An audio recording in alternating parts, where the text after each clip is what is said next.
Welcome to you, my dear brothers and sisters, in the blessed and highly exalted name of our Lord and Savior Jesus Christ.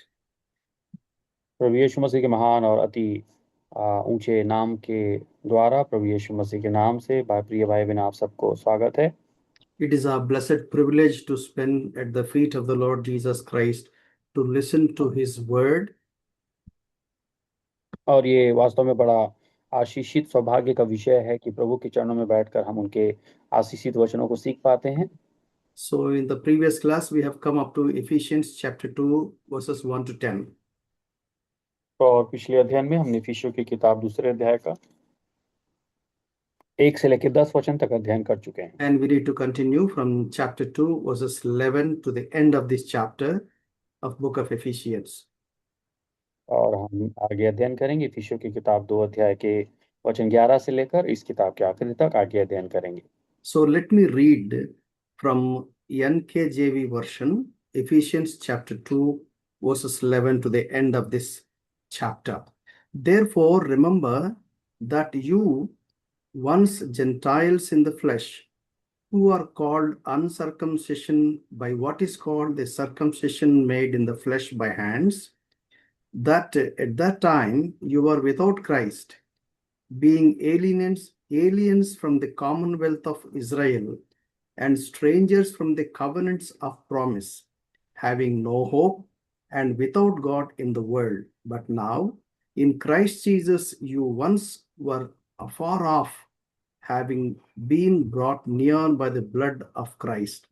Verse 14, for he himself is our peace, who has made both one and has broken down the middle wall of separation, having abolished in the flesh the enmity that is in the law of commandments contained in ordinances, so as to create in himself one new man from two, thus making peace, and that he might reconcile both to God one body through the cross, thereby putting to death the enmity.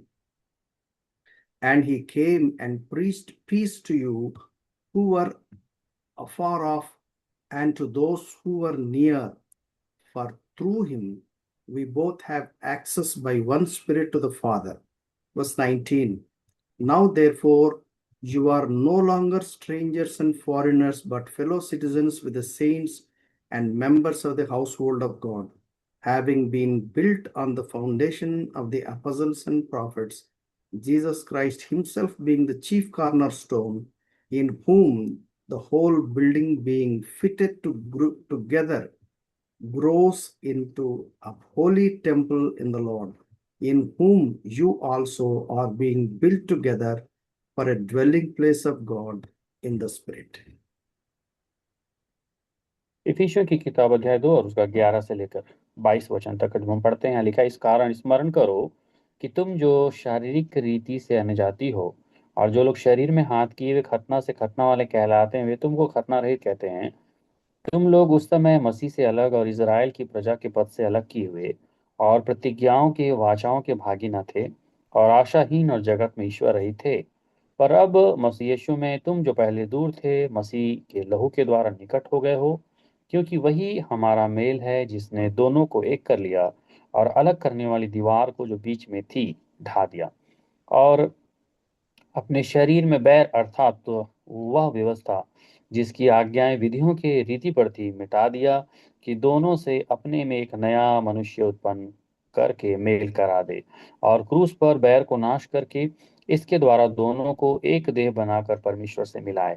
उसने आकर तुम्हें जो दूर थे और जो उन्हें जो निकट थे दोनों को मेल मिलाप का सुसमाचार सुनाया, क्योंकि उसी के द्वारा हम दोनों की एक आत्मा में पिता के पास पहुंच होती है। इसलिए तुम अब विदेशी मुसाफिर नहीं रहे, परंतु पवित्र लोगों के संगी और स्वदेशी और परमेश्वर के घराने के हो गए हो, और प्रेरितों और भविष्यवक्ताओं की नींव पर, जिसके कोने का पत्थर ही मसीह यीशु स्वयं ही है, बनाए गए हो, जिसमें सारी रचना एक साथ मिलकर प्रभु में एक पवित्र मंदिर बनती जाती है, जिसमें तुम भी आत्मा के द्वारा परमेश्वर का निवास स्थान होने के लिए एक साथ बनाए जाते हो। May the Lord bless this word and speak to us according to our needs. और परमेश्वर इन वचनों के द्वारा हमें आशीष दे और हमारी ज़रूरतों के अनुसार हमसे बातचीत करे। Let me also join you in prayer. Dear Lord, we humbly submit ourselves at your feet this evening once again to speak to us and meet पिता our. परमेश्वर पिता परमेश्वर, प्रार्थना करते हैं एक बार फिर से आज की संध्या हम आपके पवित्र चरणों के करीब आते हैं। आप हमें हमारे जीवन में अनुग्रह कीजिए और हम हमारी ज़रूरतों के अनुसार हमारे जीवन में काम कीजिए। Dear Lord, cleanse us with your precious blood and grant your special grace and wisdom and understanding, particularly your special presence in our midst. और प्रभु जी, हमें अपने पवित्र लहू से पवित्र कर दीजिए और अपने विशेष अनुग्रह को और अपनी विशेष बुद्धि और ज्ञान को हमें दीजिए और अपनी उपस्थिति को हमें दीजिए। At this time, Lord, we once again remember our dear young children on the roads at Delhi fighting for their rights. Oh Lord, they are there in our minds and in our thoughts.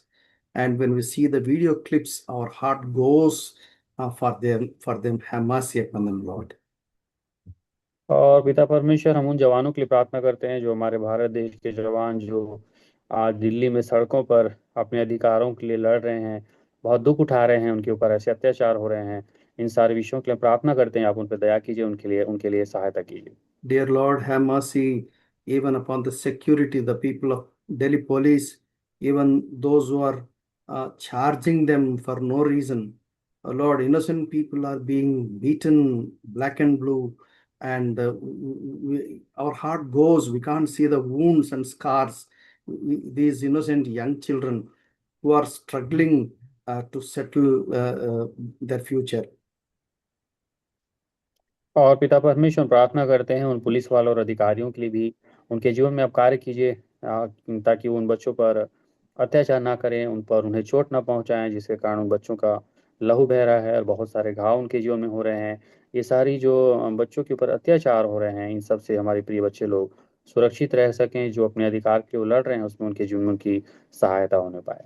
Lord, we are hurt and we are lamenting when we see the corruption in the government, when we see the injustice in the government, when we see how people are wicked and violent for no reason. And Lord, really, Lord, we are really upset, and we beg of you that have mercy upon our government. Lord, what would happen to the future of our children? Lord, have mercy upon them.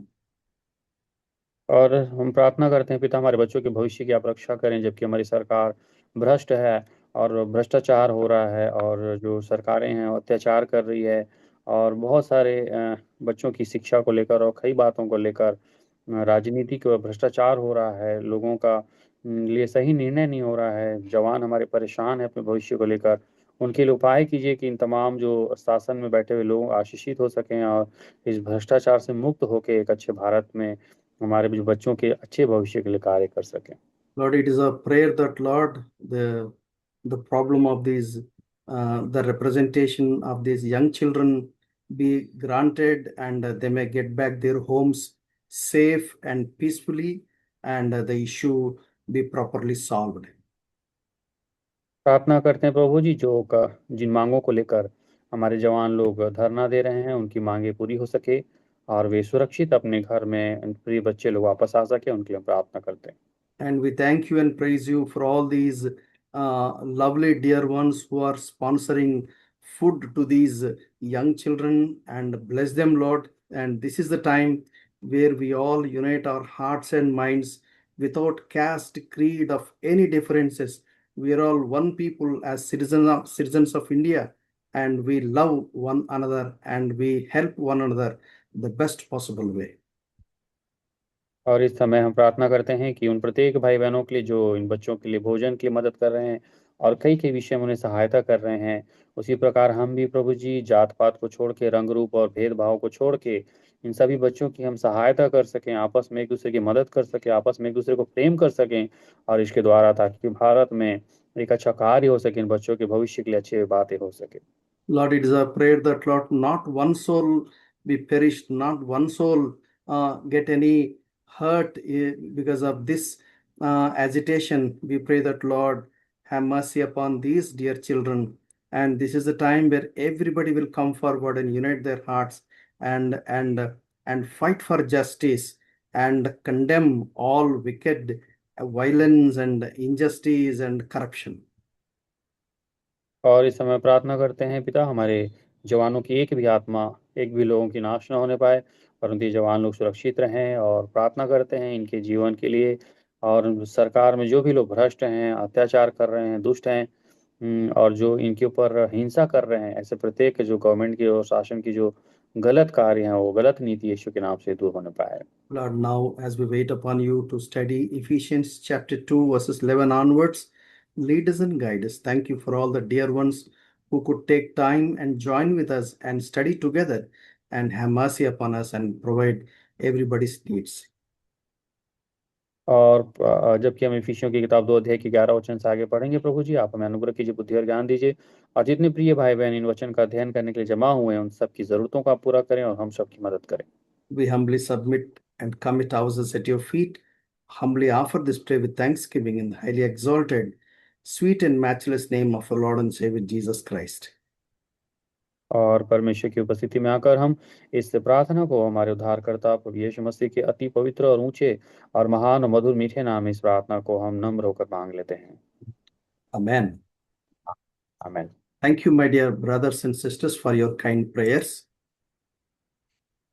प्रिय भाई और बहनों, आप सबकी दया भरी प्रार्थना के लिए आप सबका धन्यवाद। And we need to pray for more. And as we see the days, days are evil, and we are things are very, very difficult to judge, because what we find in the news, what we find through media, we are not able to believe, and lots of deception is going on. और हम सबको बहुत अधिक प्रार्थना करने की जरूरत है, क्योंकि दिन बुरे हैं, कठिन हैं। और हम सबको प्रार्थना करना है कि सही न्याय हो सके, क्योंकि इन दिनों के जो समाचार हैं, जो मीडिया में आते हैं, उन पर भी हम विश्वास नहीं कर सकते। इसलिए हम प्रार्थना करना है कि हमें कोई मिस गाइड ना करे। These days, our heart is, it really hurt so much. Words are, I'm not able to form words also when we see there are a lot of injustice in the very place where court of law has to stand for the truth.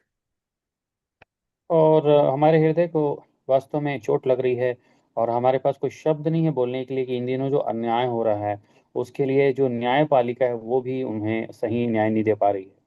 The security, the defense mechanism organized, police people, they're supposed to protect the citizens, but we are very, very sorry to see the scenes happening around us.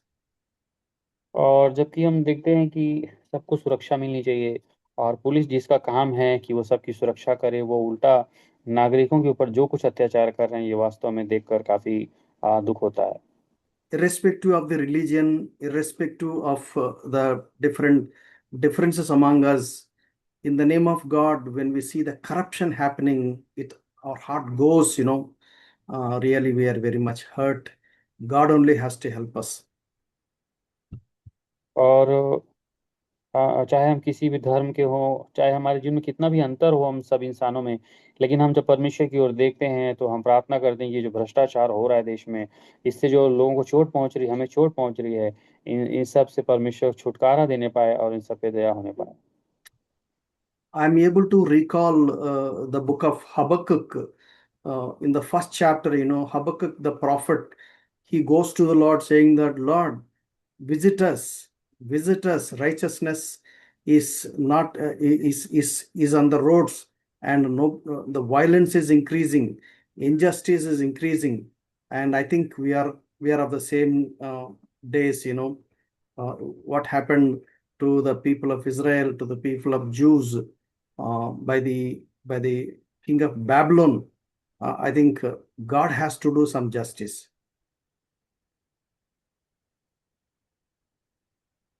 और हबक्कुक की किताब 1 अध्याय हमने पहले भी पढ़ा था।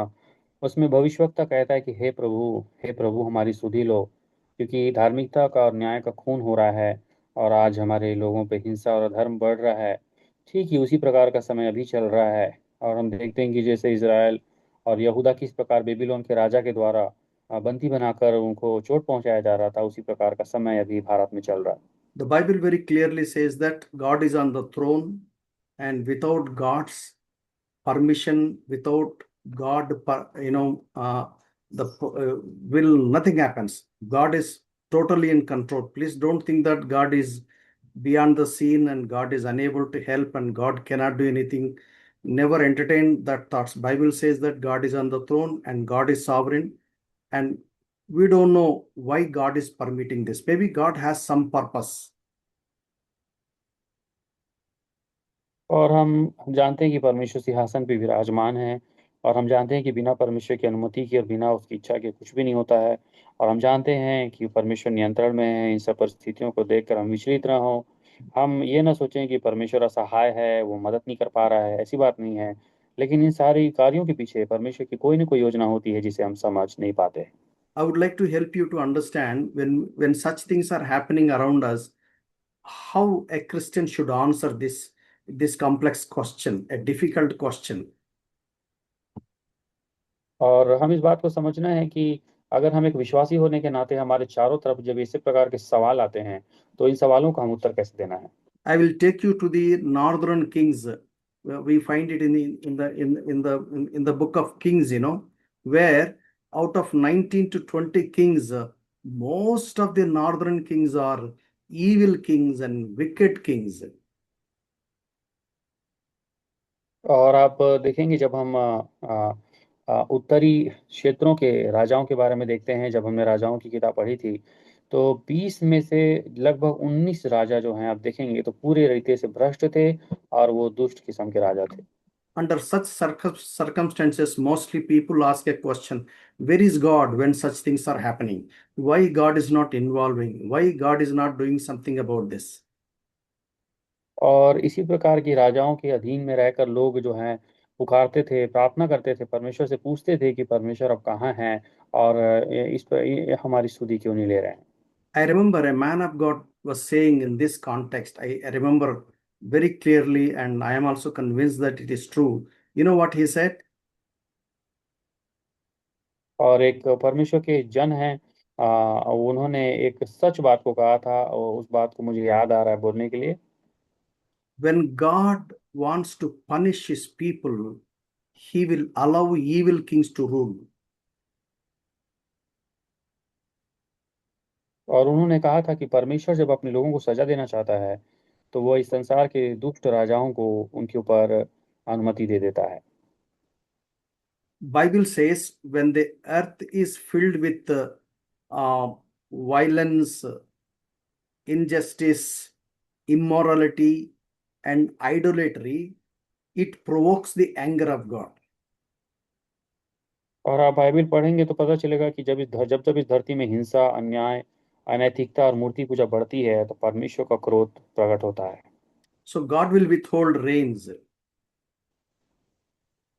और इसलिए परमेश्वर कई बार वर्षा को रोक लेते हैं, and God will send pestilences. और इसलिए परमेश्वर कई बार महामारियों को भेज देते हैं। God will send sword, and God will send the judgment. और परमेश्वर जो है तलवार को भेजकर युद्ध की परिस्थितियां ला देते हैं, और वो न्याय को प्रकट कर देते हैं। So that is the reason why a beautiful verse is there in the Bible, Second Chronicles chapter 7. आप देखेंगे परमेश्वर का सुंदर वचन जो दूसरा इतिहास उसके 7 अध्याय में लिखा है। Although we are deviating from our topic because of the burning issue happening around us, we should have a proper understanding what we should be doing. और चूंकि हम अपने अध्ययन से थोड़ा अलग हट के कुछ बातें सीख रहे हैं, लेकिन वास्तव में वर्तमान में इस प्रकार की परिस्थितियों का हम सामना कर रहे हैं, इसलिए हमें इन चीजों को समझना जरूरी है। Second Chronicle chapter 7 verse 14. दूसरा इतिहास 7 अध्याय वचन 14। If my people who are called by my name will humble themselves and pray and seek my face and turn from their wicked ways, then I will hear from heaven and will forgive their sin and heal their land. और दूसरा इतिहास 7 के 14 में लिखा है, तब यदि मेरी प्रजा के लोग जो मेरे कहलाते हैं दीन होकर प्रार्थना करें और मेरे दर्शन के खोजी होकर अपनी बुरी चाल से फिरें, तो मैं स्वर्ग में से सुनकर उनका पाप क्षमा करूंगा और उनके देश को ज्यों का त्यों कर दूंगा। As Christians, we should be concerned about our country. because we are citizens of India, and we should have that loyalty to our Indian, welfare. और जैसे कि हर एक विश्वासी को ये चीज मालूम होना है कि वो अपने देश के प्रति समर्पित रहना है। जैसे कि हम भारत के नागरिक हैं, तो हम बड़ी ईमानदारी से हमारे देश की भलाई के लिए काम करना है। If you want that India must be healed, this is what we should do. If my people who are called by my name, और जैसा कि आप देख रहे हैं कि अगर हम चाहते हैं कि भारत चंगा हो जाए, भारत के लोग चंगे हो जाएं, तो जैसा यहाँ दूसरा इतिहास आता है 14 में लिखा है, तब यदि मेरी प्रजा के लोग। yeah, only the people of God can approach the living God. और यहाँ लिखा है मेरे लोग, अर्थात मतलब परमेश्वर के लोग जो हैं, परमेश्वर तक पहुंच के कुछ काम कर सकते हैं। That's the first thing. That's the first thing. और ये पहली बात है। And secondly, they must humble themselves. और दूसरी बात लिखा है कि उन्हें दीन होना चाहिए। And number three, they must pray and seek the face of God. और तीसरी बात है उन्हें प्रार्थना करना है और परमेश्वर की उपस्थिति को खोजना है। And then we should turn away from our wicked ways.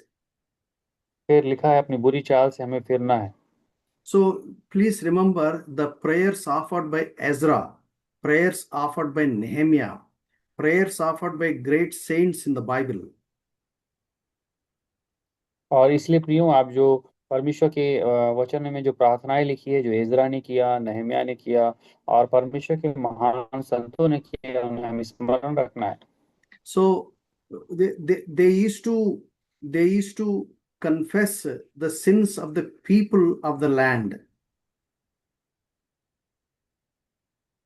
और इन सभी संतों ने अपने लोगों के उनके पापों को परमेश्वर के सामने बोला है, अंगीकार किया है। So you please take time to understand the prayers of Nehemiah and prayers of Ezra, how they lamented, how they repented.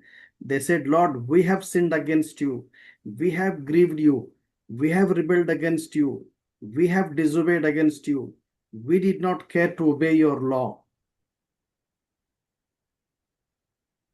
और आप देखेंगे, चाहे नेहमिया की प्रार्थना आप सुने, इज़रा की प्रार्थना सुने, उन्होंने बहुत ही विलाप करते हुए, दुख के साथ में मन फिरा के प्रार्थना किया, पश्चाताप करते हुए प्रार्थना किया कि परमेश्वर, हमने आपके विरोध में काम किया है, हमने आपसे बलवा किया है और हम आपके प्रति अनाज्ञाकारी रहे हैं, ऐसा उन्होंने प्रार्थना किया है। So when we confess our sins, when we humble ourselves before God, when we seek the face of God, then God will hear our prayer. और जब हम अपने पापों का अंगीकार करते हैं, दीन हो जाते हैं और परमेश्वर की उपस्थिति को ढूंढते हैं, तब परमेश्वर हमारी प्रार्थनाओं को सुनते हैं। Then he will heal our land. और तब वो हमारी भूमि को चंगा करते हैं। So if our land has to be healed, this is what we need to be doing it. और जब हमारा भूमि चंगा होगा, हमारा देश चंगा होगा, तब हम ये कार्य कर सकेंगे। Please continue to pray and seek the face of the Lord so that our land be healed, our young people, they may get back their homes safe. Till such time, we are restless and we need to be seeking, and we may not be able to go to Delhi and join with them, but at least we have to do our part. Whatever we can do, we must do.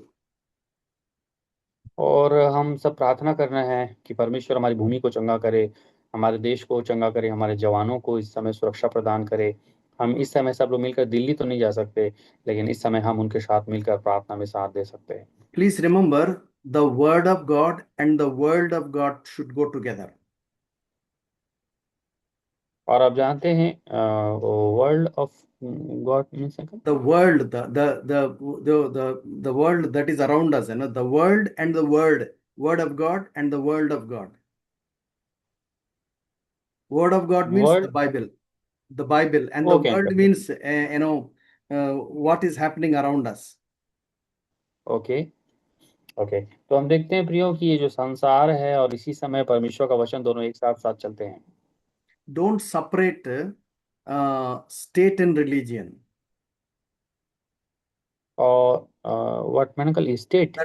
So normally what we think is we work in the society, in the world, as a doctor, as a lawyer, as a teacher, as an engineer. We work in the world, right? और हम देखते हैं कि हम इस समाज में रहते हैं, संसार में डॉक्टर की हैसियत से, एक वकील, शिक्षक, इंजीनियर, और इस प्रकार हम कार्य करते रहते हैं। And some people, they are full timers like God servants, and they're pastors, they're evangelists. They work exclusively in the house of God. और दूसरे तरीके से वे सेवक हैं जो पूर्णकालीन सेवा करते हैं, जो पास्टर्स हैं, इवेंजलिस्ट हैं, वो परमेश्वर के घर में, भवन में सेवा करते हैं। Some people think that the employment working in the world is different, and what we do in the churches, in the temples, in the name of God, in the name of religion, that is different. और बहुत सारे लोग सोचते हैं कि जो संसार में लोग काम करते हैं वो अलग है, और जो चर्च में हम परमेश्वर का काम करते हैं, सेवा करते हैं, वो अलग है। We have to see everything the way how God looks at. और हमें ये चीज समझ में आना है प्रियो कि सब काम ऐसे होने हैं जो परमेश्वर की दृष्टि में सही हो। God never divides into sacred and secular.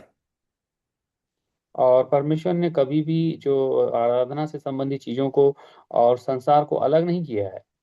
This Sunday service, the worship, the Bible study, the prayer, all our spiritual activities, we are equipped, we are trained so that we may live in this world for the glory of God as His living witnesses, as light and as salt. तो हम जब इस संसार में Sunday school में, Sunday में जाते हैं, आराधना करते हैं, प्रार्थना करते हैं, और जो कुछ हम सेवा करते हैं, ये सब हमारी आत्मिक सेवा है। और इसके द्वारा हम परमेश्वर को महिमा देना है, जीवित बलिदान चढ़ाना है, और इसके द्वारा हम परमेश्वर के गवाह बनना है। We need to bless the nation. और हम अपने देश को आशीष देना है। We need to be a blessing to the nation. और हम अपने देश के लिए आशीष का कारण बनना है। So that's what Shadrach, Meshach, Abednego did that. और यही जो है, जो सदरक, मेशक और अबेदनगो ने किया था। That's what Joseph did. और ऐसा यूसुफ ने किया था। That's what Mordecai and Esther did. और ऐसे ही मोर्देके और एस्तर ने किया था। That's what the people of God did in the Bible. और ऐसा ही परमेश्वर के जनों ने बाइबल में किया हुआ है। So don't ever think that when someone is working in the world is working for Satan. No. और ऐसा कभी मत सोचिए कि जो लोग संसार में काम कर रहे हैं वो शैतान के लिए काम कर रहे हैं। So even the Bible says that Luke's Gospel chapter 2 verse 52, in the life of Jesus Christ from age 12 to age 30, in 4 dimensions, the Lord Jesus Christ displayed a perfect balance. और आप देखेंगे लूका की किताब 2 अध्याय के 52 में जब आप पढ़ेंगे, तो वहाँ पे प्रभु यीशु मसीह ने 12 वर्ष से लेकर 30 वर्ष तक अपने जीवन के चारों दृष्टिकोण में जो उन्होंने सेवा किया है, और जो उन्होंने डील डॉल में बढ़ते गए हैं, वो बड़े ही व्यवस्थित और मतलब व्यवस्थित तरीके से वो बढ़े हुए हैं। Let me read it for you. Luke's Gospel chapter 2 verse 52. And Jesus increased in wisdom and stature and in favor with God and men. और यहाँ लिखा है लूका 2 के 52 में, और यीशु बुद्धि और डील में और परमेश्वर और मनुष्यों के अनुग्रह में बढ़ता गया।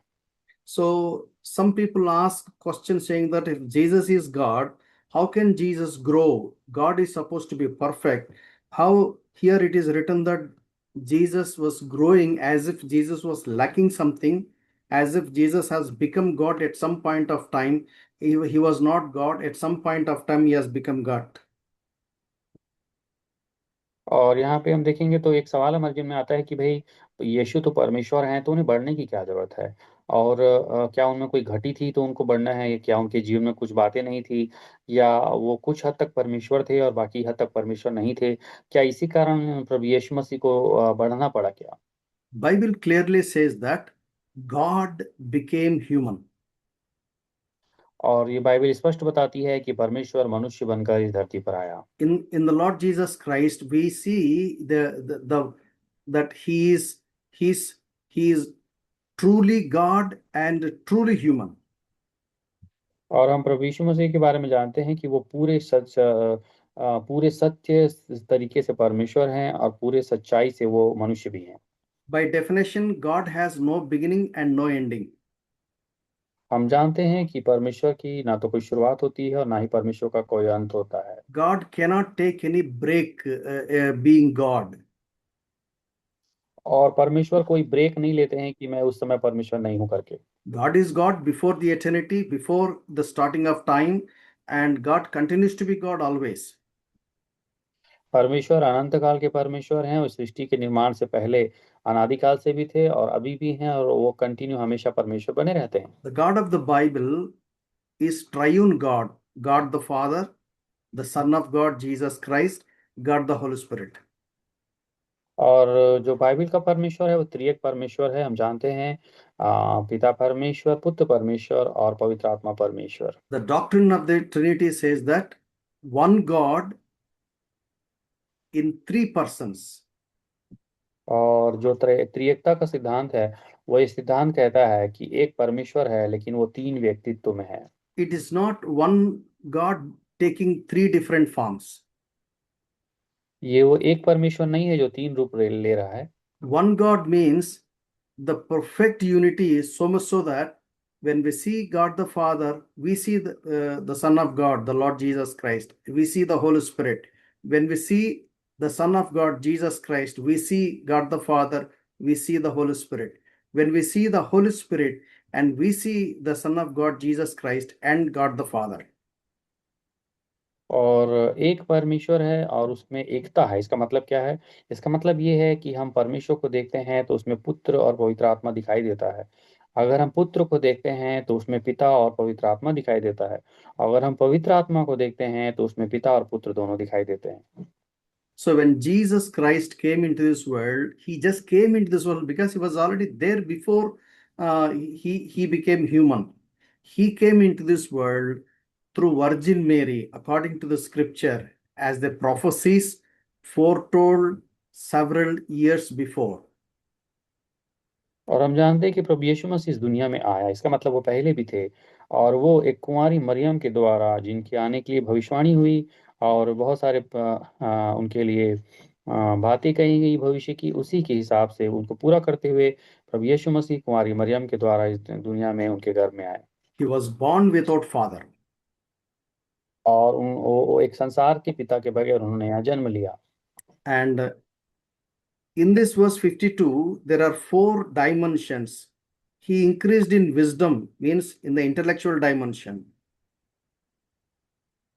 और यहाँ पे चार ऐसे दृष्टिकोण हैं जिसमें प्रभु यीशु मसीह बढ़ते गए लिखा है, और इसमें सबसे पहला लिखा है बुद्धि, अर्थात परमेश्वर जो है बुद्धिमानी में बढ़ते गए। And secondly, and stature, that means physical dimension. और ये जो डील लिखा है इसका मतलब वो शारीरिक रूप से बढ़ते गए। And in the favor of God and men, that means in the spiritual dimension and the social dimension. और यहाँ परमेश्वर और मनुष्य के अनुग्रह में बढ़ते गए का मतलब क्या है? परमेश्वर के अनुग्रह में मतलब आत्मिक रीति से वो बढ़ते गए, और मनुष्य के अनुग्रह में मतलब सामाजिक रीति से वो बढ़ते गए। Someone rightly said that we are so spiritual that we are no use to the society. और बहुत सारे लोग ऐसे आत्मिक हैं कि वो बोलते हैं कि हमें समाज की जरूरत ही नहीं है। Something seriously wrong. ये बिल्कुल गलत है। So this is the perfect model. Intellectual dimension, physical dimension, spiritual dimension, and social dimension. और ये जो है वास्तव में एक सच्चा आदर्श है जो प्रभु यीशु मसीह ने प्रस्तुत किया अपने जीवन के लिए, एक बुद्धि में और शारीरिक रूप में और आत्मिक रूप में और सामाजिक रूप में। So, not as God he increased, as human. As God is already perfect, even before the creation, how much he was perfect, he continues to be perfect. Even eternally, he is perfect. Only as human, he increased in intellectual dimension. He studied the books, he studied the law, he studied the academics, and in physical dimension, he grew, inch by inch, day by day, week by week, year by year. And in the spiritual dimension, he depended upon God through the power of the Holy Spirit. Although he is God, he did not use the privileges as God, but he lived like you and me so that he may set a role model for you and me. और परमेश्वर को कभी बढ़ने की जरूरत नहीं होती है, क्योंकि परमेश्वर तो परमेश्वर है, वो सिद्ध है, वो अनंत काल का है। लेकिन मनुष्य के रूप में जब प्रभु यीशु मसीह आए तो उन्हें बढ़ने की जरूरत थी, और इसी रीति से वो उनको सिद्धता की और मनुष्य के होने के कारण बढ़ते जाने की जरूरत थी। इसलिए वो बुद्धि में बढ़े, अर्थात उन्होंने किताबें पढ़ी, नियम पढ़ा, व्यवस्था पढ़ी। इसी प्रकार उन्हें शारीरिक रीति से बढ़ना पड़ा, अर्थात दिन प्रतिदिन, महीनों, वर्षों उनका शरीर बढ़ता गया। और इसी रीति से वो आत्मिक रीति से बढ़ते गए। इसका मतलब पवित्र आत्मा के साथ उनके स्वरूप और उनके कार्यों में बढ़ते गए, ताकि वो मनुष्य के रूप में सिद्धता को प्राप्त करें। I think this is suffice because when I see the things happening around us, I'm so burdened that I would like to, say few things about these things, although we are supposed to study the book of Ephesians. और इन दिनों जो दुनिया में हो रहा है प्रियो, उस चीजों को देखकर मेरे हृदय में यह बोझ आया, ताकि मैं इन बातों को आपको बताऊं, जबकि हम इफिसियों की किताब पढ़ रहे हैं अभी। Once again look to the Lord in prayer. Dear Lord, our heart goes beyond our present limitations as we see things happening around us. प्रभु जी, हम प्रार्थना करते हैं, जबकि तमाम संसार की परिस्थितियों को देखते हैं और हम कैसे सीमा में बंधे हुए हैं, उन बातों को हम देखते हैं। We are definitely concerned about the things happening around us, and we have a say and we have a part because we are Indians and we are living in the society, and we need to contribute something to the betterment of the society, something to bless the society. और हम जानते हैं प्रभु कि जो कुछ हमारे साथ हो रहा है, हम संसार में जुड़े हुए हैं। इसलिए ये सब सारी चीज़ें हमें प्रभावित कर रही है, और हम भारत के नागरिक हैं और साथ ही हम इस समाज से जुड़े हुए हैं, इसलिए इसकी भलाई के लिए प्रेयर करना हमें आवश्यक है। और ताकि, क्योंकि हम जानते हैं कि जब हमारे देश और नगर की भलाई होगी तो हमारी भी भलाई होगी। Lord, help us to understand what we should be doing at a time like this. और ऐसे समय में पिता परमेश्वर हमारी सहायता कीजिए, हमें समझाइए कि हम ऐसे समय में क्या करें। We know that it is not enough just to pray, and we need to do something more than that. और अब हम जानते हैं प्रभु कि ना केवल हमें प्रेयर करना है, प्रार्थना करना है, परंतु इससे भी बढ़कर हमें और कुछ भी करना है। Lord, it is our prayer that church leaders may understand the importance of their role in the society, and the church has to bless the society. Church is supposed to be a blessing to the society, and church may involve and help in the situation. और हम प्रार्थना करते हैं प्रभु जी कि हमारे church के जो अगुए हैं, लीडर्स हैं, वो जान सकें कि समाज को उनकी ज़रूरत है, और वो इस समाज के लिए आशीष का कारण हो सकें, और समाज के लिए वो आशीष का कारण बन सके, और समाज के लिए मददगार बन सके, ताकि सभी लोग आशीषित हों। Shame on us when we keep quiet, when things are upside down, and when things are burning in the society. Shame on us to keep quiet. And Lord, give us grace to be burning for the glory of God, as a child of God, as a servant of God. Do something to the society. और प्रभु जी, जबकि संसार, हमारा देश आग में जल रहा है और ऐसे समय में हम चुप रहते हैं, तो हमें शर्म आनी चाहिए, और हमें शर्मिंदा होना चाहिए कि ऐसे समय में हम चुप बैठे हुए हैं। परंतु परमेश्वर के सेवक होने के नाते, उनके संतान होने के नाते, परमेश्वर के जन होने के नाते प्रभु जी, हमारे हृदय में एक आग जलनी चाहिए कि हम ऐसी परिस्थितियों के बीच में उसके लिए हम कार्य कर सकें। In the name of Jesus Christ, we bind the powers of darkness. In the name of Jesus Christ, we bind the powers of violence, powers of injustice, and we pray that, Lord, righteousness may prevail, truth may prevail, people may live in peace and harmony. और परमेश्वर के जन होने के नाते इस समय हम प्रार्थना करते हैं कि शैतान की जो शक्तियां हैं, अंधकार की शक्तियां बांधी जाएं, हिंसा की जो शक्तियां हैं, अन्याय की जो शक्तियां हैं, वो बांधी जाएं, और ये सब हमारे देश से दूर होने पाए, ताकि हमारे देश में धार्मिकता और न्याय प्रकट होने पाए, ताकि हमारे देश में शांति की स्थापना हो। As we study your word, Lord, please help us to understand. Open our eyes. In Jesus' name we pray. और जब हम आपका वचन पढ़ते हैं पिता परमेश्वर, हमारी समझ को खोले, ताकि हम आप इनके वचनों के प्रकाशन को समझ सकें, प्रभु यीशु मसीह के नाम से। Amen. Amen. Amen. आमीन। Okay, come back to our study. आइए हम अपने अध्ययन में वापस जाएं। In the previous study, we have seen that the book of Ephesians can be divided into four parts. और हमने पिछले अध्ययन में देखा कि इफिसियों की किताब को अध्ययन करने के लिए हम उसे चार भागों में बांटे थे। We have seen that several times the mindset of Apostle Paul, the style of Apostle Paul's way of writing letters is normally introduction, conclusion, in between, he talks about the doctrines and then practice. और हमने देखा कि किस प्रकार प्रेरित पौलुस को हम जब खत लिखते हुए देखते हैं तो उनकी मानसिकता को हम अक्सर देखते हैं, और वो खत को चार भागों में बांटते थे कि किस प्रकार वो सबसे पहले अभिवादन और परिचय, और उसके बाद उसके सिद्धांत के बारे में, उसके बाद उसके व्यवहारिकता के बारे में, उपयोग के बारे में लिखते थे, और अंत में धन्यवाद और अभिवादन लिखते थे। We also have seen that we will see few important truths concerning the church in this book. और जैसे कि इफिसियों की किताब में हम देखते हैं तो कलीसिया से संबंधित कुछ सत्य के बारे में पौलुस ने इस पत्री में सिखाया है। Not all doctrines of the church is dealt in this book. और चर्च के विषय में सभी सिद्धांतों के बारे में नहीं बताया गया है। Few important doctrines we find in book of Ephesians, and we also see in the book of Colossians, and we see other books in the Bible. और चर्च के सिद्धांत के बारे में कुछ विषय हम इफिसियों की किताब में देखते हैं, कुछ कोलिस्सियों की किताब में देखते हैं, और ऐसे ही अन्य किताबों में हम कलीसिया के सिद्धांत के बारे में पढ़ते हैं। In the chapter 1, we saw the introduction, greetings, and how the church foundation was laid. तो हमने देखा कि पहले अध्याय में हम देखते हैं कि प्रेरित पौलुस ने परिचय बताया है और अभिवादन किया है, और साथ ही कलीसिया को किस प्रकार नींव बनाया गया, निर्माण किया गया, उसके बारे में उन्होंने बताया। In the first part of the first chapter, where Apostle Paul beautifully portrays the plan of salvation, the contribution of God the Father, the contribution of the Son of God, Jesus Christ, the contribution of God the Holy Spirit. और इस यीशु की किताब एक अध्याय के पहले भाग में जब हम पढ़ते हैं तो हम प्रार्थना पढ़ते हैं कि किस प्रकार प्रेरित पौलुस लिखते हैं कि मनुष्यों के उद्धार के लिए परमेश्वर ने महान योजना और बनाया है, कार्य किया है, और उसमें पिता और पुत्र और पवित्र आत्मा की भूमिका के बारे में लिखा है। We have studied in the subtitle of heavenly spiritual blessings. और वहां पे हम देखते हैं जो शीर्षक लिखा हुआ पैराग्राफ का कि मसीह में स्वर्गीय आत्मिक आशीषें।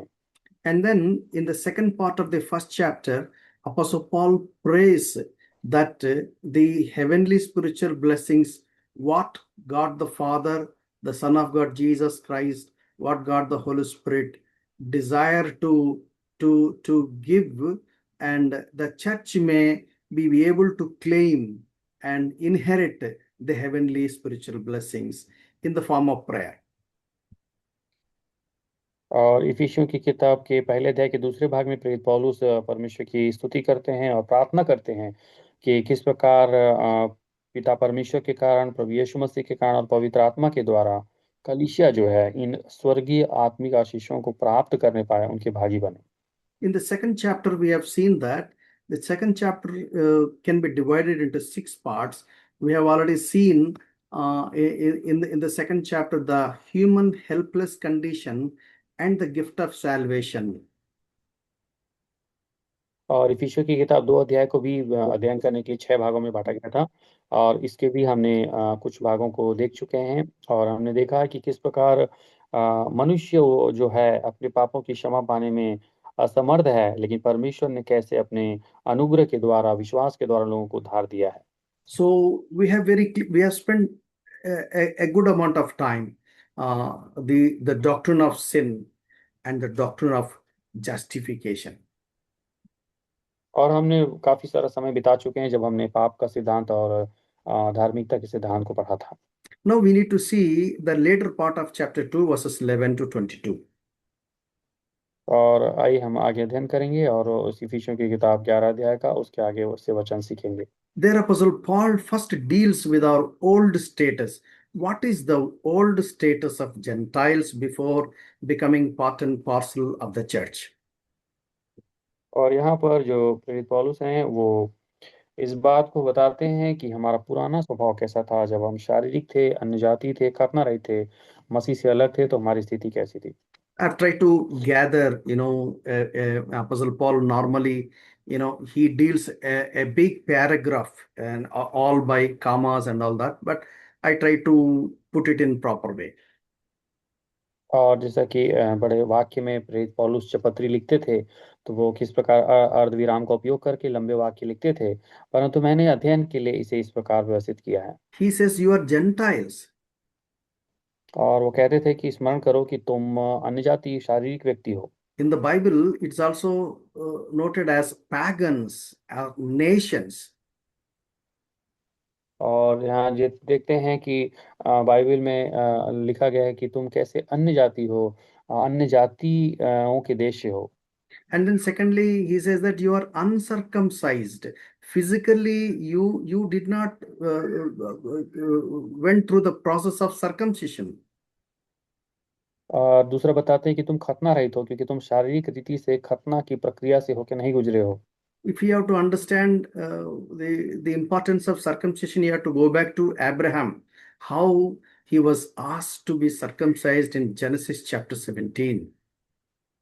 और अगर इस खतना की बात को आपको सीखना है तो अब्राहम तक जाना पड़ेगा और उत्पत्ति की किताब अध्याय 16 आपको पढ़ना पड़ेगा, जहां उन्हें खतना करने के लिए कहा गया था। In the Genesis chapter 15, God made a covenant with Abraham. It is such a fantastic arrangement. It is such a beautiful portrayal how God comes in in a relation with human beings. It's something fantastic. और उत्पत्ति की किताब 15 अध्याय जब हम पढ़ते हैं तो वहां पर परमेश्वर ने मनुष्य के बीच जो वाचा बांधी है उसको अब्राहम के साथ बांधकर बहुत ही व्यवस्थित तरीके से वहां समझाया है। I don't know how many of you could catch the importance of it, because the very God of heaven, the God of all creation, and he came down there. It was told that the presence of God passed through in between the two pieces which was made, cut into two, because that was the format of making any covenant. और हम देखते हैं कि स्वर्ग का परमेश्वर कैसे उन्होंने जब मनुष्य से वाचा बांधी तो यहाँ पे जब अब्राहम ने उन पशुओं के दो हिस्से कर डाले तो दोनों के बीच में से वो गुजर गए, अपनी उपस्थिति को उन्होंने प्रकट किया, जैसा कि वाचा बांधने का जो एक नियम था इसी प्रकार था। Chapter 15, if any one of us go through very seriously, really our heart breaks. It's something mind-boggling. How can God of all creation, he is a consuming fire, is the most holy God, can consider the mortal beings? How he stooped down so low to lift us up to his expectations. और हम देखते हैं कि Bible का परमेश्वर कितना महान और कितना सामर्थी है, वो तो आग है, वो कितना महापवित्र परमेश्वर है, लेकिन फिर भी वो मनुष्यों के साथ वाचा बांधने के लिए और उस वाचा को पूरी करने के लिए वो मनुष्यों के साथ किस हद तक वो उनकी उपस्थिति में आता है, ये बड़ी महान बात है। What God did in chapter 15, and God says in chapter 17, yes, there need to be a sign from your end also. And hence he says that you have to be circumcised. All males in the family, including the slaves who are purchased, must be circumcised. और उत्पत्ति 15 और 17 अध्याय में किस प्रकार परमेश्वर ने Abraham से बातचीत किया और उनके साथ वायदा किया, वाचा बांधा और उन्हें कहा कि तुम इससे के लिए खतना करना है, ना केवल तुम परंतु अगर तुमने किसी दास को भी मोल लिया है तो उसका भी तुम्हें खतना कराना होगा।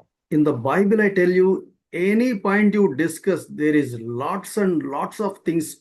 It takes a lot of time to discuss, because this is not my, the study item. That's the reason why I'm just giving you a few things and then passing on. और Bible में किसी भी बिंदु पर अगर हम चर्चा करना चाहें तो वो बहुत ही समय लेगा क्योंकि वो बहुत विस्तृत है, लेकिन फिर भी चूंकि हम सर्वेक्षण के अध्ययन में हैं इसलिए हम बहुत कम बातों को देखकर आगे बढ़ने जा रहे हैं। People of Israel failed to understand the real meaning behind the physical exercise, and they lost it. और जो परमेश्वर की जो प्रजा थी, इज़राइल थी या इज़राइल के लोग जो थे, उन्होंने परमेश्वर की इस शारीरिक आज्ञा के बारे में सही रीति से नहीं समझ पाए और वो इसी रीति से आगे बढ़ते गए। That is the reason why Apostle Paul deals harshly to Jews in Romans chapter 2, saying that just because you are circumcised doesn't mean to say that you are Israelite. और इसलिए रोमियो की किताब अध्याय 2 में प्रेरित पौलुस जो है यहूदियों को कहते हैं, उन्हें कठोर शब्दों में कहते हैं कि केवल तुम खतना रहित हो, इसलिए तुम परमेश्वर के जन नहीं कहला सकते।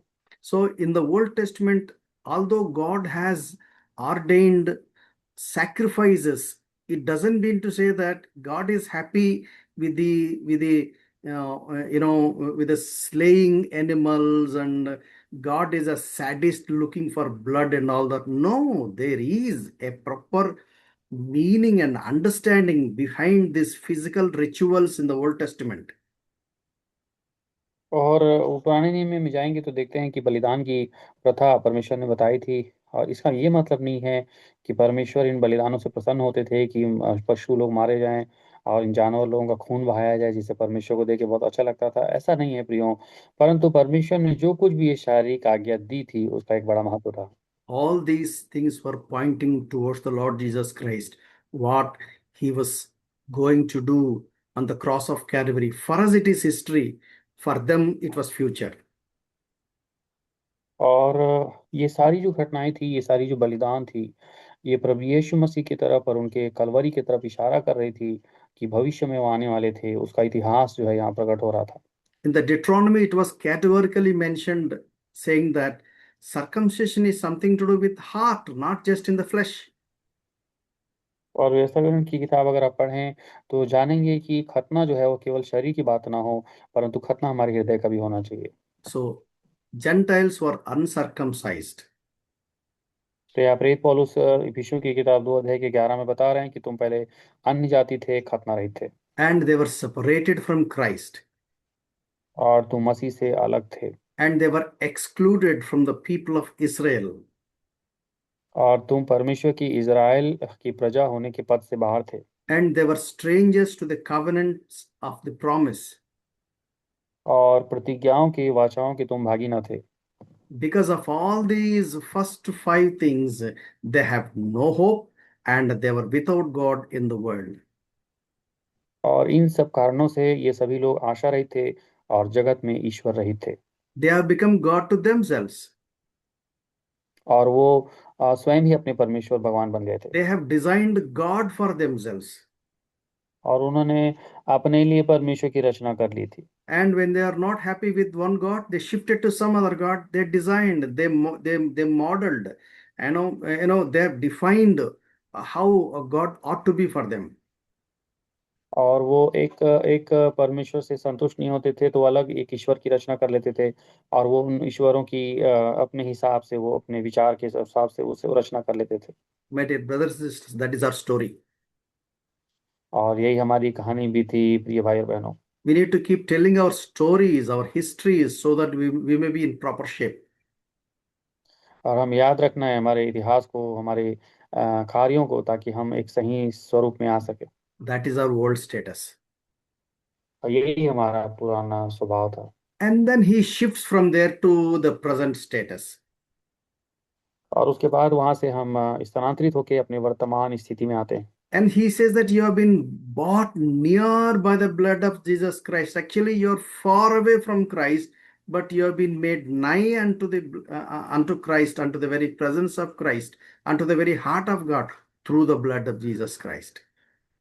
और यहाँ लिखा है कि तुम जो मसीह से दूर थे, तुम मसीह यीशु के लहू के कारण उनके निकट आ गए हो। जो हम दूर थे, प्रियो पाप में थे, प्रभु यीशु मसीह के लहू ने हमें परमेश्वर के करीब लेकर आया। Because of our rebellious nature, because of our enmity with God, and because of our unrighteousness, the wrath of God was upon us.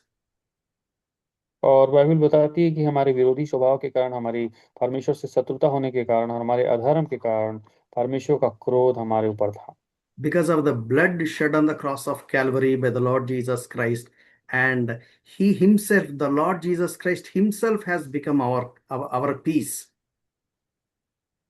और इसलिए लिखा है कि प्रभु यीशु मसीह ने स्वयं उस कलवरी के क्रूस पर अपना लहू बहा दिया, और उसी के कारण वो हमारे लिए शांति बन गई। This we have understood very well when we studied the book of Romans. और ये हम जब रोमियो की किताब पढ़े थे तब हम और भी अच्छे से समझे थे। In the book of Romans, we have studied very well about the doctrine of sin and the doctrine of justification and the doctrine of sanctification. और रोमियो की किताब जब हमने पढ़ा था तो वहां पर हमने पवित्रीकरण का और धर्मी ठहराए जाने का और सॉरी पाप का और धर्मी ठहराए जाने का और पवित्रीकरण का सिद्धांत को सीखा था। We have also seen different components involved in the doctrine of salvation, like, the doctrine of imputation and the doctrine of reconciliation and doctrine of atonement and doctrine of propitiation. और हमने कई प्रकार के उद्धार के जब शास्त्र को पढ़ते हैं तो उसके साथ साथ हम और उसके कई प्रकार के उसके भाग को पढ़ते हैं, जिसमें हम इम्प्यूटेशन के सिद्धांत को, रिकंसिलेशन के सिद्धांत को, अटॉनमेंट के सिद्धांत को और प्रोपिशिएशन के इन सब सिद्धांतों को इस उद्धार के सिद्धांत के अंतर्गत पढ़ते हैं। Please go through the previous videos and make a notes of yourself. Whenever we recall our memories, you should be able to understand at least the basic truth concerning it. और आप पिछले वीडियो को जाएं और उनको देखकर आप notes बनाएं, अपने याददाश्त को फिर से ताज़ा करें ताकि हम इन सब चीज़ों को आप अध्ययन कर सकें। And thirdly, because we believed in the Lord Jesus Christ, because we are saved, our sins are forgiven, because we are washed by the precious blood of Jesus Christ, because we have become near to the Lord Jesus Christ. और उसके बाद तीसरी बात लिखा है, चूंकि हमने प्रभु यीशु मसीह पर विश्वास किया और हमारे पापों की क्षमा हुई और परमेश्वर पिता के प्रभु यीशु मसीह ने अपने लहू से हमें शुद्ध किया और हमारे पापों से हम दूर हो गए, इसलिए हम परमेश्वर के करीब आ सके। And then third group, who made both groups into one? What does it make both groups? That means Jews and Gentiles.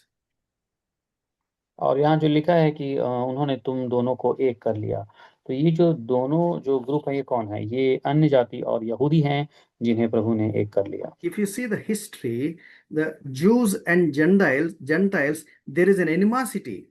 They don't come together at all. They don't talk together. They don't meet each other. There is such an hatred and such a rejection, that they just are 180 degrees apart. और आप देखेंगे कि अगर इतिहास को आप देखेंगे तो यहूदी जो और अन्य जाति लोग थे, ये लोग एक दूसरे से नफरत करते थे, ये लोग, इनके जीवन में तिरस्कार था और ये लोग आपस से कोई भी बात नहीं करते थे। So, because of what Jesus did on the cross of Calvary, the complete finished work of redemption, he he joined these two parties, both the Jews and Gentiles, to become one.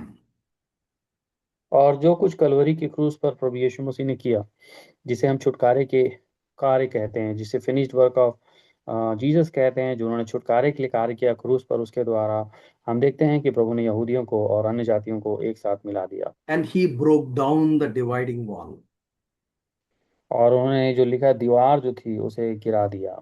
Verse 14, he himself is our peace, who has made both one and has broken down the middle wall of separation. और 14 वचन में लिखा है, क्योंकि वही हमारा mail है, जिसने दोनों को एक कर लिया और अलग करने वाली दीवार को जो बीच में थी ढा दिया। Devil is in the business of always dividing people, but God is in the business of uniting people. और हम जानते हैं कि शैतान हमेशा इस काम में लगे रहता है कि वो लोगों को टुकड़ों में बांट दे, लेकिन हमारा परमेश्वर हमेशा लोगों को एकता मिलाने का कार्य करते हैं। He united, reconciling these two groups. One side is Jews, the other side is Gentiles, and they were at enmity each other because Jesus Christ paid the price, heavy price on the cross of Calvary, and both were united and they have become one. और हम देखते हैं कि परमेश्वर ने एकता का कार्य करते हैं, वो लोगों को जोड़ने का काम करते हैं। इसलिए हमने देखा कि किस प्रकार यहूदी और अन्य जाति जो एक दूसरे से शत्रुता रखते थे, अलग थे, बातें नहीं करते थे, लेकिन यीशु मसीह ने जो कीमत चुकाई उस क्रूस पर, एक बहुत बहुत ज्यादा कीमत, बहुमूल्य कीमत चुकाई, और उनकी कीमत चुकाने के द्वारा ये लोग, यहूदी और अन्य जाति लोग, एकता में आ गए, एक हो गए। And verse 15, having abolished in his flesh the enmity, that is the law of commandments contained in ordinances, so as to create in himself one new man from the two, thus making peace. और 15वें वचन में लिखा है, और अपने शरीर में बैर अर्थात वह व्यवस्था जिसकी आज्ञाएं विधियों की रीति पर थी मिटा दिया, कि दोनों से अपने में एक नया मनुष्य उत्पन्न करके मेल करा दे।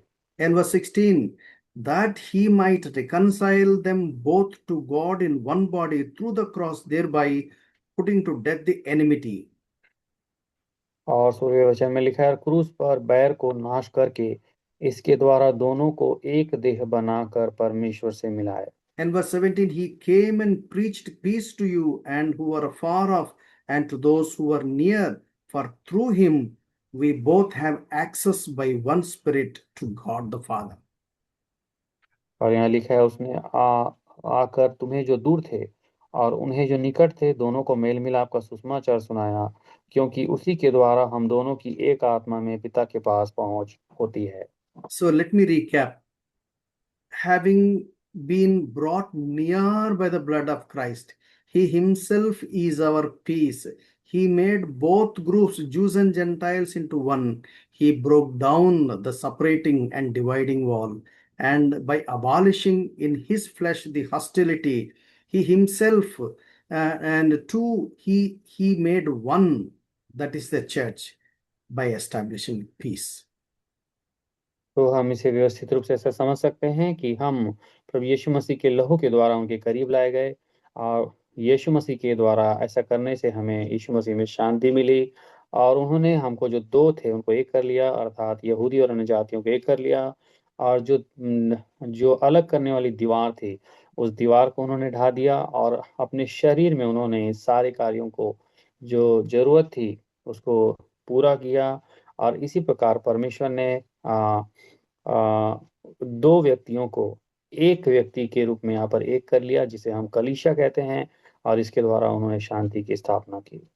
And through him, through Jesus Christ, through the finished redemptive work on the cross of Calvary, we both, that means Jews and Gentiles, have our access in one Spirit to the Father, no longer strangers and foreigners, and we are fellow citizens with the saints and of the God's household. और यीशु मसीह ने जो बहुत बड़ी कीमत क्रूस पर चुकाई हम सब के लिए, इसी के कारण लिखा है कि आज उस आत्मा के द्वारा अर्थात पवित्र आत्मा के द्वारा पिता तक हमारी पहुंच होती है, अर्थात चाहे यहूदी हो चाहे अन्य जातियों की हो, दोनों की पहुंच वहां तक होती है। और आज हम परदेसी और मुसाफिर नहीं रहे, लिखा है, परंतु हम लिखा है कि परमेश्वर के घराने के हो गए हैं और उसके अब संगी स्वदेशी हो गए हैं। And and he said, now he is building us as a church. That's what we find in verses 19 to 22, 19 onwards. Therefore you are no longer strangers and foreigners, but fellow citizens with the saints and members of the household of God, having been built on the foundation of the apostles and prophets, Jesus Christ being the chief cornerstone, in whom the whole building being fitted together grows into a holy temple in the Lord, in whom also you are being built together for a dwelling place of God in the Spirit. और यहाँ लिखा है, जैसे कि हम उसके साथ कलीसिया में बनाए गए हैं, अर्थात चर्च के रूप में बनाए गए हैं। यहाँ 19 से लेकर 22 वचन के बीच में लिखा है, इसलिए तुम अब विदेशी और मुसाफिर नहीं रहे, परंतु पवित्र लोगों के संगी स्वदेशी और परमेश्वर के घराने के हो गए, और पीड़ितों और भविष्यवक्ताओं की नींव पर, जिसके कोने का पत्थर मसीह यीशु स्वयं ही है, बनाए गए हो, जिसमें सारी रचना एक साथ मिलकर प्रभु में एक पवित्र मंदिर बनती जाती है, जिसमें तुम भी आत्मा के द्वारा परमेश्वर का निवास स्थान होने के लिए एक साथ बनाए जाते हो। Let me try to simplify this passage. You know what Apostle Paul was saying? You are Gentiles, you are without God, you are separated from God, and you don't have any part in the promises that belongs to Israel, and and such is your status because you believed in Jesus Christ, because Jesus Christ saved you, because you are washed in the precious blood of Jesus Christ. और यहाँ पे उसको सरल तरीके से समझने के लिए आप समझ सकते हैं कि प्रेरित पौलुस यहाँ पे बता रहे हैं कि पहले तुम शारीरिक थे, तुम अन्य जाति थे, तुम खतना रहित थे, तुम मसीह के स्वभाव से अलग थे, इज़राइल के पद से अलग किए हुए लोग थे, तुम वाचाओं के भागी नहीं थे, तुम ईश्वर रहित थे, परंतु प्रभु यीशु मसीह के कार्य के द्वारा, प्रभु यीशु मसीह के लहू के द्वारा तुम करीब लाए गए हो।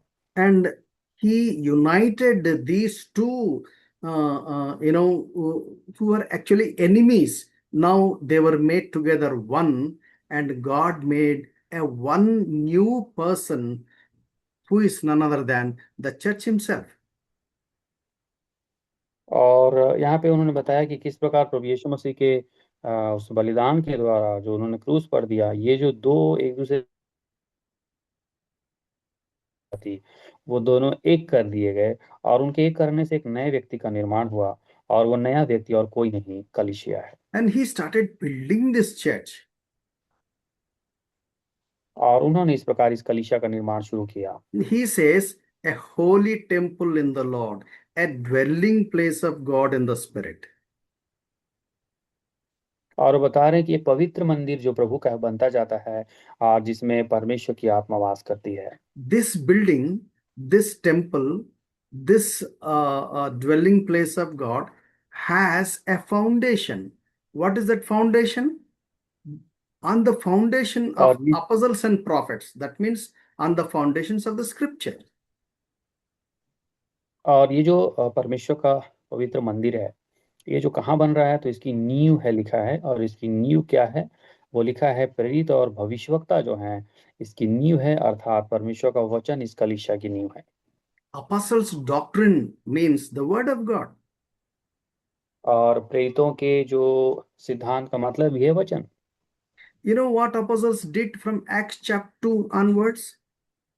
और आप जानते हैं कि प्रेरितों के काम 2 अध्याय के आगे से क्या किया है। In the chapter 2, Apostle Peter stood up and interpreted the scripture, saying that in the Old Testament, we have so and so prophecy in the book of Joel. You have so and so prophecy in the book of Psalms. You have so and so prophecy in the book of Isaiah, in the book of Jeremiah. And he collected all those prophecies and he applied to the church that has started on the day of Pentecost.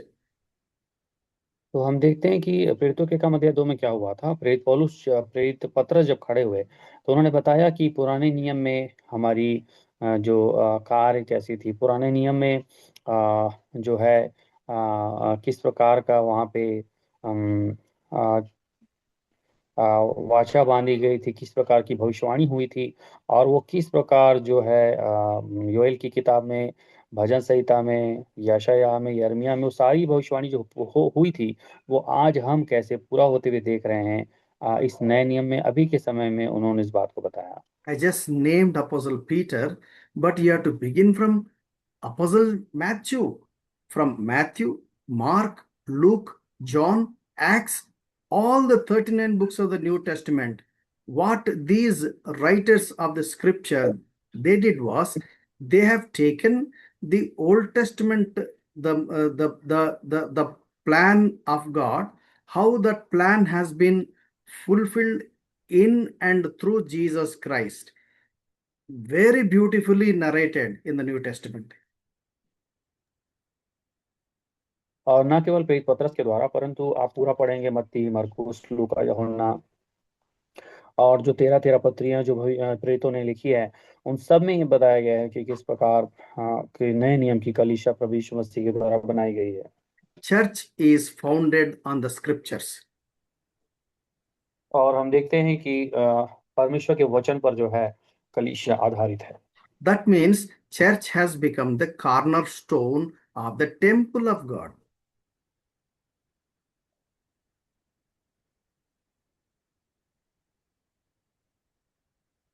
इसका मतलब है कि जो कलीसिया जो है, वो परमेश्वर के मंदिर के लिए कोने का पत्थर है। You please try to understand. The church must always be built on the foundations of the scripture.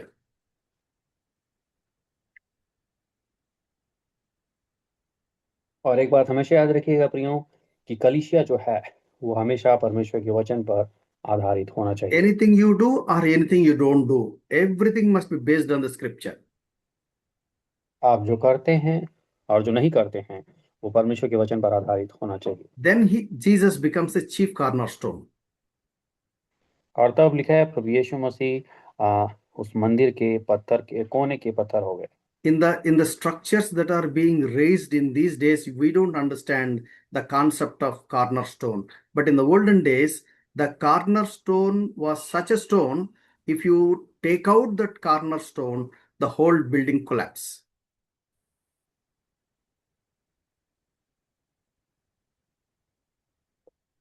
और अभी की संरचनाओं में इस प्रकार हम कोने के पत्थर को नहीं देखते, लेकिन पुराने नियम में हम जब देखते थे तो उस समय जो कोने का पत्थर होता था उसी पर पूरी भवन की नींव होती थी, और अगर वो कोने का पत्थर हटा लिया जाए तो पूरी भवन गिर जाती थी।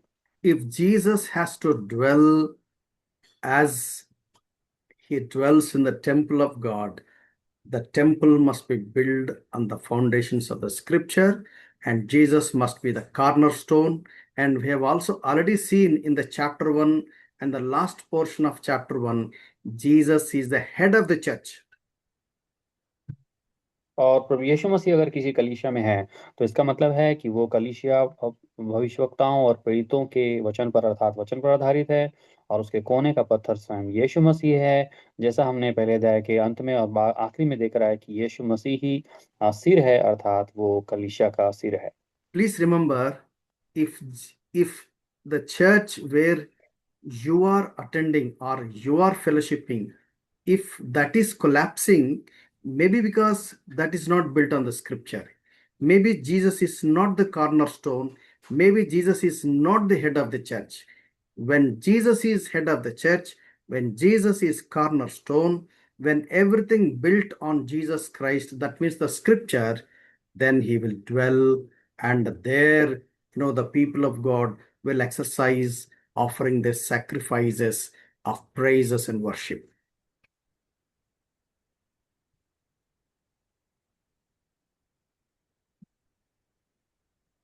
और हम देखते हैं कि अगर कि आप एक ऐसी कलीसिया में जो कोलैप्स हो रही है तो इसका मतलब समझिए कि वो वचन पर वो पर आधारित नहीं है, वो परमेश्वर यीशु मसीह उसके कोने का पत्थर नहीं है, या तो वो चर्च का हेड नहीं है, तभी वो चर्च गिर सकता है। अन्यथा अगर वो वचन पर आधारित है तो अगर उस कलीसिया का सिर यीशु मसीह है, अगर वो उस कलीसिया के कोने का पत्थर यीशु मसीह है, तो वो कलीसिया वचन पर आधारित होगी, और जरूर वहां पे हम देखेंगे कि हम बलिदान चढ़ा सकेंगे, और आत्मा और आराधना और स्तुति रूपी बलिदान उस कलीसिया में हम चढ़ा पाएंगे। If you find divisions in the church, that means the work of cross is not being accomplished. The cross will unite the enemies and make them one and brings peace.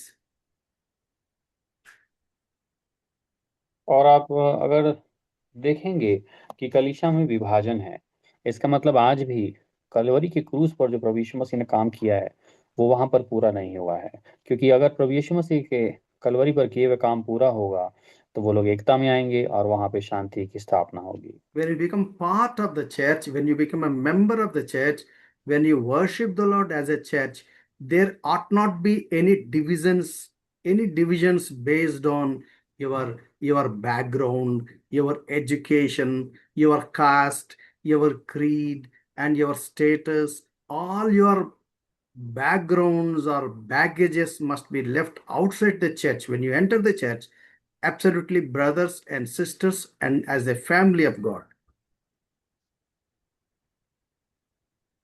हम देखते हैं कि चर्च के अगर हम एक सदस्य बन चुके हैं तो वहां पर विभाजन नहीं होगा, चाहे हम किसी भी पृष्ठभूमि के हो, हमारी कोई भी शिक्षा क्यों ना हो, हमारे किसी भी जाति के क्यों ना हो, हमारे स्टेटस कुछ भी क्यों ना हो, लेकिन वहां पर उसके कारण विभाजन नहीं होगा, क्योंकि वो सारी बातें कलीसिया के बाहर की हैं। लेकिन जब हम कलीसिया के अंदर में रहते हैं तो वास्तव में हम एक दूसरों के भाई बहन रहते हैं और एक परिवार में रहते हैं। We have already seen in 1 Corinthians chapter 12 verse 13 how Holy Spirit baptized every believer into the body of Christ from different nations, from different ethnic groups, and from different backgrounds. When they are entered, when they are made as part and member of the body of Christ.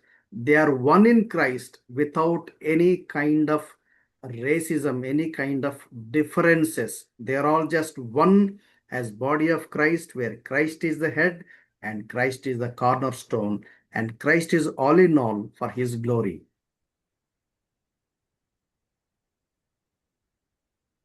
तो हम देखते हैं पहला कुरिन्थी 12 अध्याय के 13 में भी लिखा है कि पवित्र आत्मा जो है वो लोगों को एक आत्मा में बपतिस्मा देकर मसीह की देह बनाता है।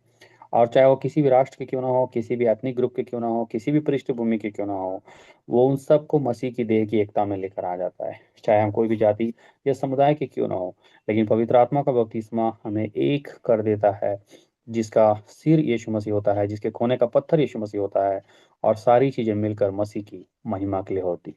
That is a perfect unity in the church. और यही है जो सिद्ध एकता जो कलीसिया में होना That is चाहिए, a perfect peace in the church. और यही वो सिद्ध शांति है जो कलीसिया में होना चाहिए। That's what the blood of Jesus Christ does. और यही है जो यीशु मसीह के लहू के द्वारा पूरा किया गया है। That's what the cross of Christ does. और यही है जो यीशु मसीह ने कलवरी के क्रूस पर किया है। That's what the scriptures does. और यही है जो परमेश्वर का वचन पूरा करता है। May our churches be like that. और हमारी भी कलीसिया इसी प्रकार की होने पाए। May Christ be the foundations of our church. May Christ be the chief corner of the church. May Christ be the head of the church. और हमारी कलीसिया का कोने का पत्थर यीशु मसीह होने पाए, हमारी कलीसिया का सिर यीशु मसीह होने पाए, और हमारी कलीसिया का जो जो प्रमुख है वो प्रभु यीशु मसीह होने पाए। Maybe God willing, next week when we meet together, we will try to study chapter 3. और प्रभु ने चाहा तो अगली क्लास में हम तीसरे अध्याय को पढ़ेंगे। Shall we pray? आइए हम प्रार्थना करें।